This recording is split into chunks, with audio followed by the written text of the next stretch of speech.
आसंता 21 रे बसिबो ओडिशा विधानसभार सर्वदलीय बैठक। पूर्वाह्न 11टारे बाचस्पति सुरमा पाढ़ीଙ୍କ अध्यक्षतार बसिबो बैठक। बजेट अधिवेशन को सुरुखुरे परिचालन पई सहयोग लोड़िबे बाचस्पति। 25 तारिख रे मुख्यमंत्री मोहन माझी प्रथम थर पई बजेट उपस्थापना करिवे। राज्य रे नुआ सरकार आसिबा परे यह रहिबो प्रथम बजेट। सर्वदलीय बैठक पूर्व नियुक्ति हेबे सरकारी दल प्रमुख सचेतक और मुख्य सचेतक। एही दुई पदवी एबे पर्यंत फांका रहिछि। तेणु शासक बीजेपी एही दुई पदवी रे काहाकू बसाउछि ताहा उपरे रहिछि समस्तक नजर। सेही भली फांका पड़िथिबा उपबाचस्पति पद पई आसंता 23 तारिख रे नामांकन पत्र दाखल कराजिबो। 12 सुधा नामांकन पत्र भरिबे प्रार्थी।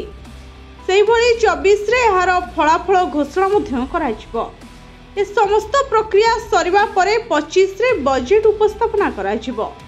ब्यूरो रिपोर्ट भोजोत न्यूज।